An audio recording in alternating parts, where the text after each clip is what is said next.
After 5 years of living in Japan and focusing on my craft, I felt like I needed a new challenge. Do you sound like a robot when you read out loud? If the answer is yes, then this video is for you, because today we are going to talk about why we sound robotic when we read out loud, especially a text we are not familiar with, especially if we read in English, if English is your second language. And also I'm going to give you 5 tips on how to improve your reading out loud so you sound more expressive and more like yourself when speaking. For those of you who do not know me, my name is Hadar. I'm a non-native speaker of English, and I'm here to help you speak English with clarity, confidence, and freedom. Today, I'm going to teach you something that is really useful, not just for reading out loud, even though that's pretty good in and of itself, but also because practicing reading out loud in a more natural way, a way that sounds like how you would speak, will help you improve your intonation, rhythm, stress, and overall self-expression when you speak in English. So that is the purpose of today. Now, even if you think to yourself, wait, Hadar, but I never read out loud, I want to tell you that reading out loud is a really great way to practice your English and improve your fluency, because you develop confidence in your voice and you improve your pronunciation and understanding of how to deliver ideas. So I think it's a really great practice method. And like I said, it's also going to help you sound more expressive when reading and when speaking. All right, so let's get started. Why do we sound robotic when we read out loud? First, it's because we don't know what we're about to read. For the most part, when we read out loud, it's the first time we read it, or we have read it once or twice before. And sometimes we don't remember exactly what we're about to say. So unlike reading out loud, when you're speaking, you know where you're going. So you're thinking about it and you're speaking your thoughts. And this is why it sounds more natural and organized. And also, we speak the way we think, and sometimes we take breaks, we take pauses, we are thinking about what we're about to say, and that makes it sound more natural. When we're reading out loud, we always know what we're about to say. So as a result, it will sound a little less natural, but there are ways to make it sound more natural. And I'm going to share that with you soon.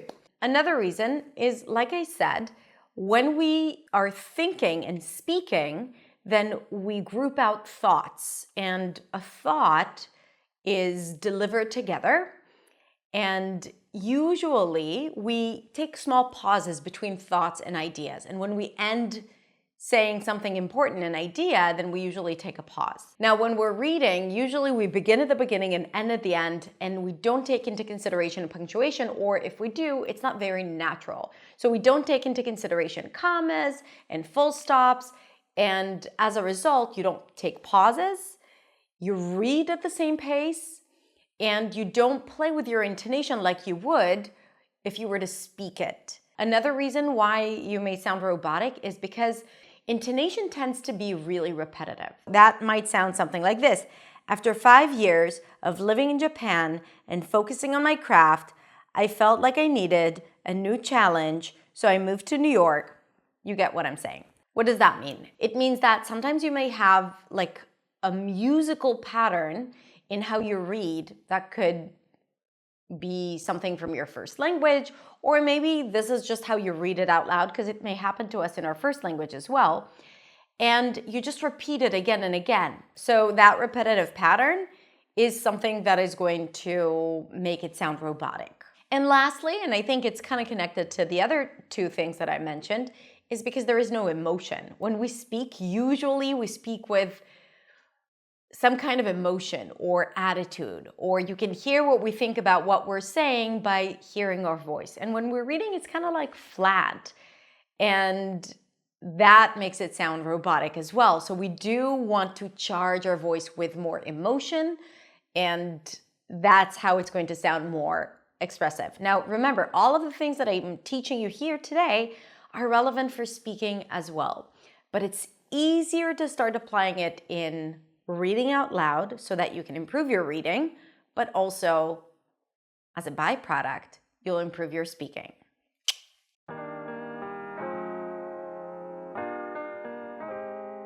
So first, when you read out loud, plan for the punctuation marks. What does that mean?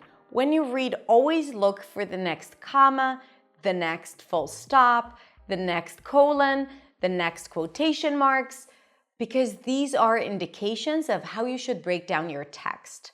A comma is a short break. A full stop or a period at the end is a longer break. After a colon, you might want to take a small break. Before quotation marks, you might want to take a break. So you see how that works? You want to take that into consideration, into your breathing, into how you read it out loud. And that alone is going to make a huge difference. Also, it's going to give you some time to organize your brain and organize yourself and catch your breath if you need to. To give you an example of what that looks like, I'm going to use this text. It's from a TED Talk called How Drawing Can Set You Free. And this is a small part of the TED Talk. So let's say I start reading. Before I start reading, I want to detect the punctuation marks. So there is a comma here and a full stop here. So I'm going to start reading and I'm going to try to keep my voice going and connect as much as I can everything together until the comma. And then I know that I have a small break here. So I'm kind of like planning my breath, and I see that the comma is not very, very close to the beginning. So I might take a deeper breath. After 5 years of living in Japan and focusing on my craft, now I can take a break, I felt like I needed a new challenge. So when there is a period, I know that I'm going to take a longer break. And then I take a quick look at the next sentence, and then I see there is a quick comma here, and then another one here, and a question mark. So as I'm about to start the next sentence, I already know that I'm going to have like 2 quick breaks. Maybe I'm not going to take a breath there, but I'm going to take a mini pause. So I moved to New York because that's what you do as an artist, right? All right, so that is tip number 1. Tip number 2 is be aware of the melody of the language. It doesn't have to sound supernatural, but as you read out loud, try to recognize if you're repeating the same pattern again and again. If you are, remember that you have full control of your pitch simply by using your voice. Play a game.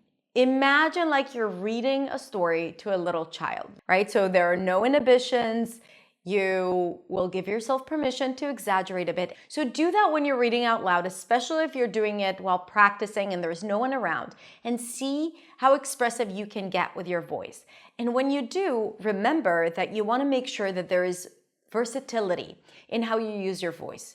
It's really just like music. If you were to hear the same musical pattern again and again and again in a song, it would be kind of boring. That's the same when we're speaking. And doing it while you're reading is going to help you improve your speaking and make you sound less monotonous and more interesting. All right, so now let's try practice technique number 2 using the same text. I'm going to exaggerate my intonation, and I'm going to try to make sure that it's not repetitive. Let me show you what that means. After 5 years of living in Japan and focusing on my craft, see how I exaggerated it? Craft, I felt like I needed a new challenge. Now, it's okay if it doesn't sound natural, but you're just exploring your voice. So I moved to New York because that's what you do as an artist, right? Now, if you want, you can do it the second time and see what that does to your speech and your intonation. After 5 years of living in Japan and focusing on my craft, I felt like I needed a new challenge. So I moved to New York because that's what you do as an artist, right? Now I can do it in a different way. After 5 years of living in Japan and focusing on my craft, I felt like I needed a new challenge. So I moved to New York because that's what you do as an artist, right? The idea is to really practice different things using your voice, as long as it's not repetitive and you're not using the same melody again and again. Tip number 3 is play with your pace. I'm talking about the overall pace of the paragraph, because when we're speaking, we're not speaking in the same pace all the time.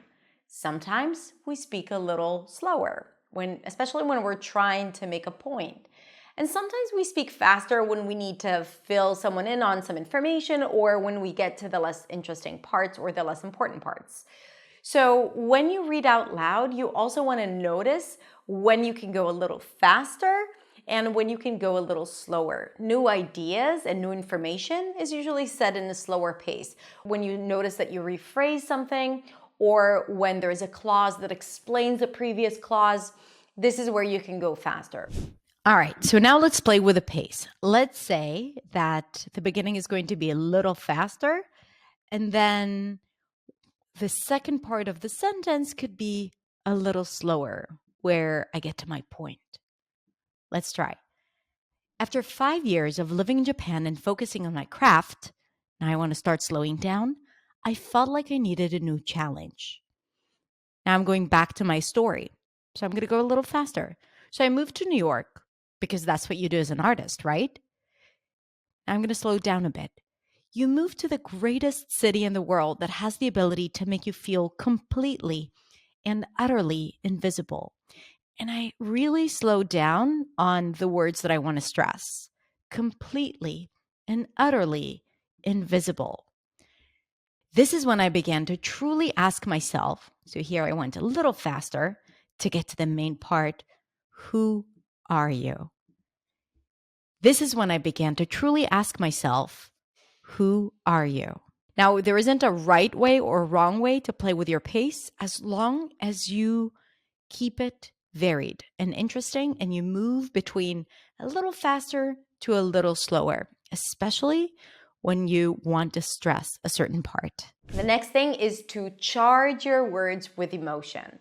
So try to recognize ahead of time, again, especially if you had time to read it, if this is something that is cheerful or that you maybe want to engage your listeners, or maybe it's something that is more informative, or maybe it's a scene and there are jokes there, or maybe it's dramatic. So try to think about how you would sound if you were happy, or if you were afraid, or if you were just trying to be very certain in how you say things.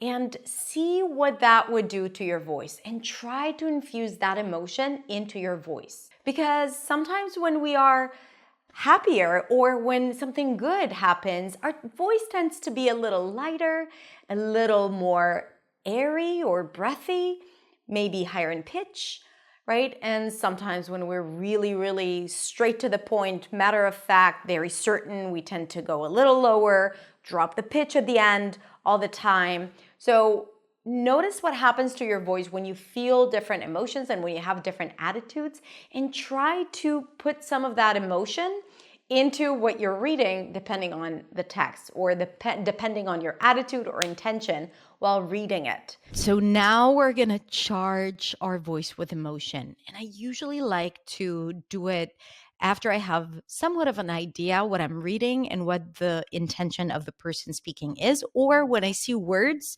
that are big words, strong words. I call them operative words, words that have meaning. And then I slow down on these words and I try to use my voice to express my attitude or feelings about this word or about what I'm saying. So let's see what that looks like. After 5 years of living in Japan and focusing on my craft, I felt like I needed a new challenge, right? It's kind of like, okay, so there is this need here. How can I convey with my voice that I need something new? I felt like I needed a new challenge. Now back to casual. So I moved to New York because that's what you do as an artist, right? It's kind of like funny, sarcastic. You moved to the greatest city in the world. So now I'm trying to show appreciation to the city. How would you show appreciation with your voice? Try it with me.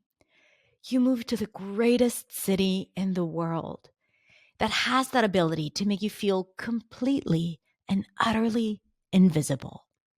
So you have to have an opinion about what that means. Is it good? Is it bad? I believe that the character is saying that from her own perspective as something that is good. And this is why the feeling that I try to convey with my voice is a positive one. There is no right way or wrong way of doing it. It's really how you feel about it. But the most important thing is that have clarity around what you're saying and see what that does to your voice, to your emotions, and ultimately to how you read it. The last thing to improve your reading out loud is, of course, practice regularly. One of the best methods to practice is to read out loud while recording yourself, to listen back to it, give yourself feedback, and try again. Always works, and it's a win-win. You both get to practice and to do it many times, but you also get to listen to yourself and to improve by doing that.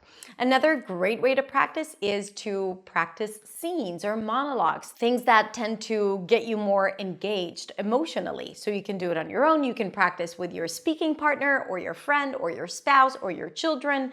So practicing out loud, scenes, dialogues, monologues, something fun is a really good strategy to improve. All right, so first of all, good job for your practice. If you did the practice, even if you just listened, it's okay, but try to do this practice. And second, I'm really curious to hear if it helped you sound more expressive and natural when reading out loud. So let me know in the comments, please. And if you found it useful, then keep on practicing. And remember that it's not just for the sake of getting better at reading out loud, even though it's a great skill to have. This work also helps you become more expressive and natural in speaking daily in your first language and any foreign language that you might speak. Okay? All right. If you enjoyed this video, please consider sharing and liking and subscribing.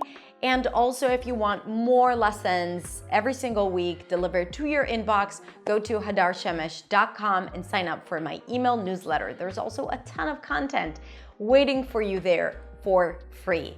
All right, everyone, have a beautiful rest of the day. Thank you so much for practicing with me today, and I'll see you next week in the next video. Bye.